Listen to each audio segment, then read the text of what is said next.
Olá para você que acompanha o Jornal Brasil Agora, a primeira edição, aqui na nossa Rádio Brasil Campinas. Estamos chegando para mais uma entrevista do dia e hoje aqui com o objetivo de repercutir uma característica que está cada vez mais presente na vida de todos nós, principalmente que moramos nas grandes cidades. É o consumo da chamada comida de conveniência. Existe até um termo em inglês que é chamado junk food, ou seja, esses deliveries por aplicativo, essa comida rápida que acaba compensando em meio à correria do dia a dia, mas que pode ter um impacto bem negativo, principalmente se a gente pensar na saúde, né? Tem uma pesquisa, pessoal, que vem sendo conduzida na URGS, a Universidade Federal do Rio Grande do Sul, que tem mapeado justamente o aumento desse consumo de comida por delivery ou o hábito de comer fora de casa.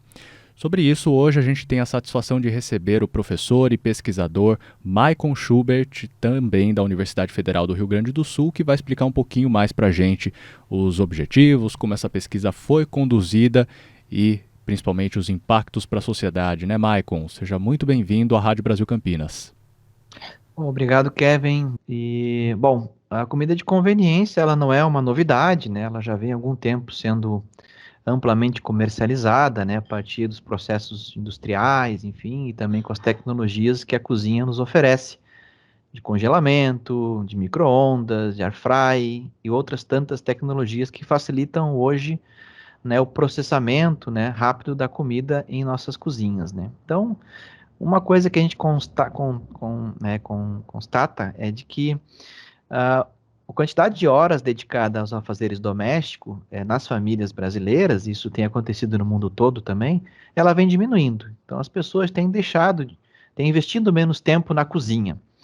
Né? E para compensar isso, obviamente, produtos de conveniência, ou produtos rápidos, né, que podem entrar numa ou noutra receita, ou serem totalmente preparados de maneira rápida, processada, congelada, facilita esse ganho do tempo, né?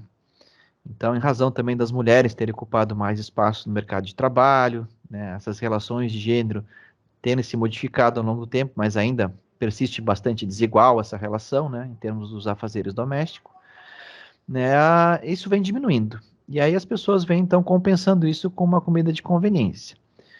E o que a gente tem buscado investigar, Kevin, é de que além da comida de conveniência, esse é um processo muito mais amplo, né? Um processo, por exemplo, em que está toda uma movimentação dos mercados também, das grandes corporações, em oferecer cada vez mais produtos, e aí produtos em geral, e dentre eles a alimentação, de maneira mais conveniente para as pessoas, né? Só ver o que a Amazon e outras tantas empresas têm dominado o setor de logística e distribuição, né? Então, dentro desse setor, os aplicativos por delivery também tem ganho muito espaço, né, delivery de comida. Então, aí isso facilita ainda mais o acesso das pessoas a uma comida rápida, né? Por um lado, tem o ganho de tempo, que é o que as pessoas buscam compensar por terem menos tempo de se dedicar ao cozinhar, né, e etc. Né? Por outro também, né, como não tem uma certa consciência, né, do que comer, uma certa educação alimentar, um certo controle também por parte das políticas públicas, né, em estimular alimentos de melhor qualidade, desestimular alimentos que não são de boa qualidade para alimentação, acaba que as pessoas simplificam as suas dietas e acabam consumindo muito produtos que são maléficos à sua saúde, né, ultraprocessados em geral, né. Isso acaba sendo um problema do ponto de vista, né, do que as pessoas têm comido, né? O que a gente percebe, né, é que cada vez mais andando pelas ruas, no celular, no computador, a gente é bombardeado pelas propagandas desses aplicativos que oferecem, né, essa comida por conveniência. E aí a gente fica se perguntando, né, para tantos aspectos dessa questão de publicidade também, do nosso uso da internet, a gente tem problemas de educação, as pessoas não estão preparadas, né, para ter um senso crítico em relação a esse consumo de publicidade. Você avalia que, de uma forma geral, o consumidor brasileiro ele está preparado ou não para absorver tanta publicidade, tanta divulgação desse tipo da comida de conveniência, né? Kevin, do ponto de vista do marketing, da propaganda, acho que o principal, os mais prejudicados em geral são as crianças, né? Então, toda essa propaganda, esse marketing em torno da alimentação de ultraprocessados, de baixa qualidade, que envolve o consumo das crianças, acaba sendo um grande problema, né? Do ponto de vista do uso dos aplicativos, né, as pessoas já estão muito familiarizadas, é muito fácil manejar um smartphone, pessoas até de mais idade, enfim, que tinham muita dificuldade em lidar com tecnologia. Hoje, através das facilidades que tem aí, as interfaces que são elaboradas pela parte de design, etc., facilitam muito o uso desses aplicativos para pessoas até de mais idade, né? Então, tá muito fácil, né? Tem uma oferta grande. Então, antigamente as pessoas escolhiam um restaurante para ir comer fora de casa. Hoje em dia elas escolhem um menu, né? Não escolho mais o restaurante, eu quero comer uma comida japonesa e procura nos aplicativos quem oferece a comida japonesa para ela se alimentar, né? Então, isso tem mudado um pouco a lógica de como os restaurantes também têm sido acessados pelas pessoas, né? E de fato é uma mudança que era uma tendência, na pandemia se fortaleceu muito, né? E agora vem expandindo rapidamente, né? Então tem pesquisas que já identificam que em algumas cidades de São Paulo, né, cerca de um terço dos restaurantes são considerados dark kitchens, que é um ponto interessante da gente discutir também aqui, né? Que são restaurantes que não atendem mais ao público, eles trabalham só com entrega. Então, isso fortalece muito a comida por conveniência. As pessoas não precisam nem mais se deslocar até o restaurante, recebem em casa a comida, né? E tem aumentado muito o consumo do comer fora de casa através dos aplicativos por essa facilidade também, né? Então, essa é uma mudança rápida que tem acontecido. Restaurantes tradicionais têm, inclusive, investido também em abrirem suas próprias dark kitchens, além do estabelecimento normal e tradicional, né? Tentando ocupar também esse modelo de negócio que tem se expandido rapidamente. Então, era uma tendência, acredito que isso já é uma realidade muito forte no dia a dia, né? Uma das pesquisas que eu faço aqui, que tem um financiamento aqui da nossa Fundação de Pesquisa do Rio Grande do Sul, é exatamente tentar entender quais são esses modelos de negócio, o que são essas dark kitchens, como tem funcionado, como tem se apresentado, aonde estão, né, como são administradas, como elas atuam no mercado, qual a relação que elas guardam com os aplicativos, para tentar entender um pouco o que está acontecendo, né? Porque as pessoas pedem, enfim, mas não sabem exatamente de que restaurante, aonde está, como é produzido, enfim. É bom a gente entender um pouco melhor desse modelo de negócio, até para criar um certo mecanismo de regulação, de controle, de informação também para o consumidor, né? Comer fora de casa nunca foi exatamente barato, né? E mesmo os alimentos que são vendidos pelos aplicativos, apesar da gente ter visto, por exemplo, algumas coisas muito interessantes. Por exemplo, aqui em São Paulo a gente tem a venda de daquelas. Primeiro a gente tinha as caixinhas de comida chinesa de uma empresa muito conhecida, né? Agora a gente vê marmitas colocando marmitex dentro desse mesmo modelo de caixinha e oferecendo um preço barato, né? Mas ainda assim a gente sabe que esse tipo de comida de conveniência ele não é exatamente barato. Aí eu queria perguntar para você, com base nos dados que a pesquisa de vocês teve acesso, do IBGE, também de outros levantamentos, né? É possível fazer um recorte social de quem está consumindo mais esse tipo de comida de conveniência? Sim, claro, Kevin, boa pergunta. Né? Em geral, a tendência é de que pessoas de classe média, enfim, classe média alta, consomem mais, né? Hoje, por exemplo, no Brasil, a média do gasto com a alimentação do brasileiro, né, com alimentação fora do ambiente doméstico, fora do lar, né, é em torno de 30,2, 30,8%, 32,8%, né? Essa é a média. Só que nas classes de um extrato de maior renda, isso é mais de 50%.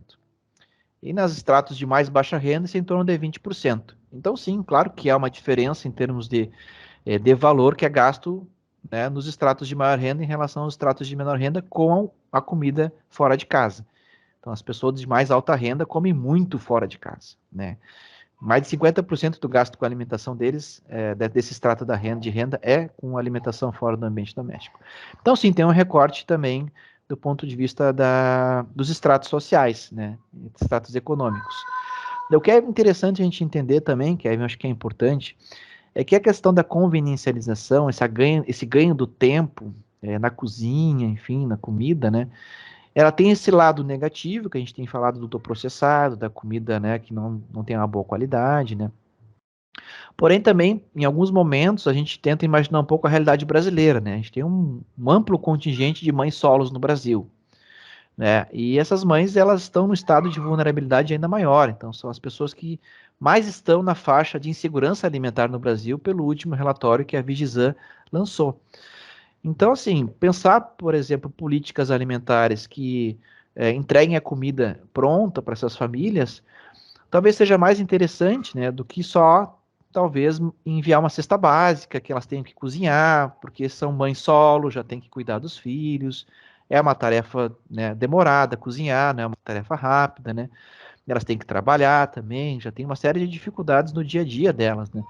Então, talvez forçar elas ainda a cozinhar ainda mais, ou voltar a cozinhar, seja mais penoso para esse público, né, que não tem tempo, ou que falta tempo para várias coisas.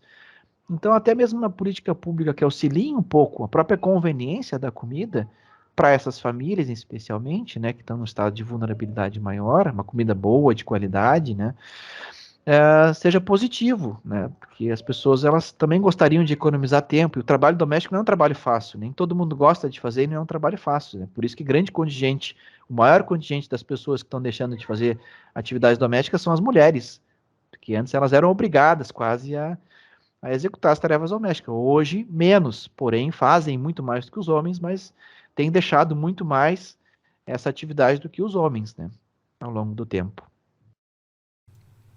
Quer dizer, a gente está vendo aí uma mudança, um processo de mudança social, mas que convida também a mudanças econômicas, né? Talvez até a forma de a gente fazer uma compra de supermercado vá mudar no futuro, né? E aí, o Maicon, para a gente já ir caminhando para o final, né? A gente já tem pistas de se esse processo que está acontecendo aqui no Brasil, que você bem detalhadamente nos explicou, ele também acaba ocorrendo em outros países? Sim, sim. Em maior ou menor grau, a tendência mundial que a gente tem notado em vários, né, pelo menos levantamentos de vários países que a gente tem feito, é de que há uma tendência na queda do tempo dedicado às atividades culinárias, ao cozinhar.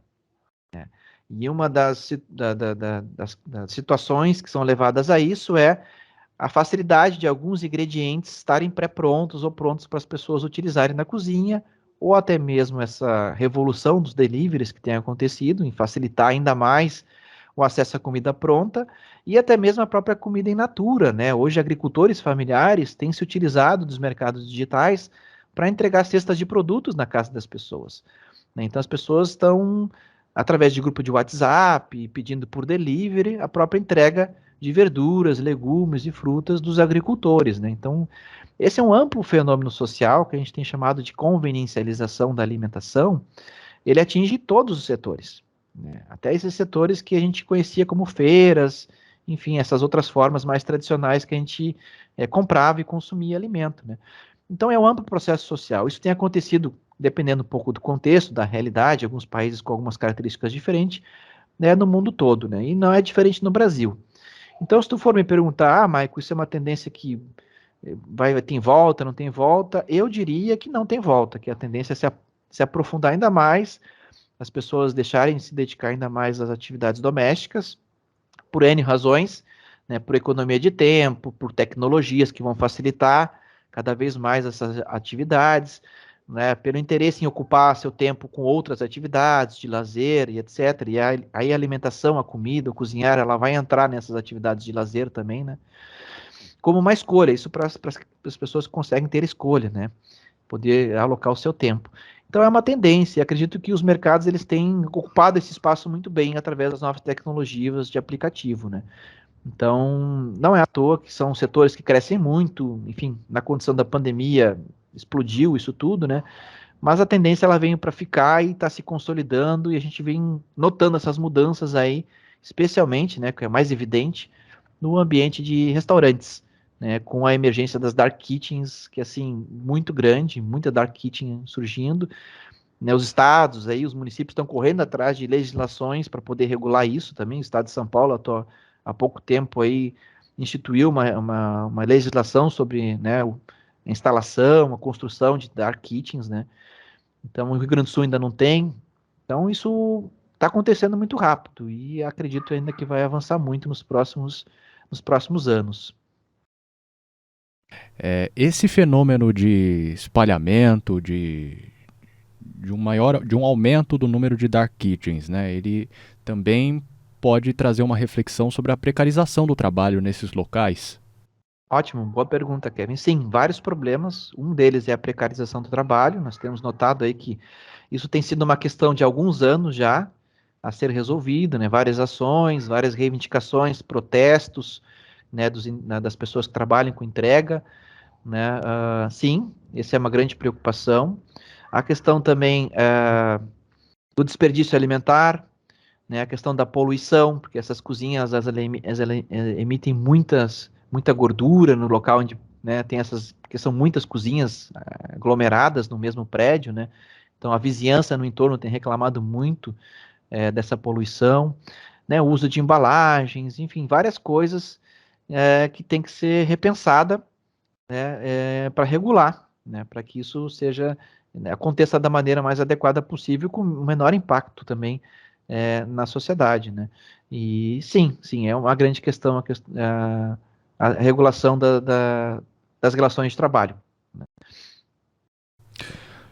Maicon, para a gente arrematar aqui toda essa pesquisa super importante, discutimos aqui vários temas, né? Onde é que o pessoal que está nos ouvindo pode encontrar o relatório completo, o trabalho por inteiro que você desenvolveu aí na URGS? Ótimo, obrigado, Kevin. Então, nós temos o nosso grupo de pesquisa aqui na URGS, que se chama SOPAS, né, Sociologia das Práticas Alimentares. Né, tem outros colegas que têm publicado outros documentos com seus temas de pesquisa também. E nós temos publicado isso no nosso Instagram, né, o Instagram do SOPAS, né, e também no nosso site, né, que é só digitar SOPAS, né, espacinho URGS, que o pessoal vai ter acesso a todos esses documentos, essas informações, a nossa pesquisa, e onde a gente acaba fazendo toda a nossa divulgação aqui também do que a gente produz, né, de conhecimento e de dados. Tá ótimo, então. Tivemos aqui uma conversa super importante, esclarecemos várias dúvidas em relação a esse aumento, esse fenômeno que nós ouvimos aqui com o pesquisador, o professor Maicon Schuber, sobre o aumento da conveniencialização, falei certo? Conveniencialização da alimentação no nosso dia a dia. Tivemos aqui um papo muito bacana com o professor e pesquisador Maicon Schuber, da Universidade Federal do Rio Grande do Sul. Professor, mais uma vez, muito obrigado pela sua gentileza em conversar com a gente aqui na Rádio Brasil. Ok, obrigado, Kevin. Obrigado a todos que estão nos escutando também.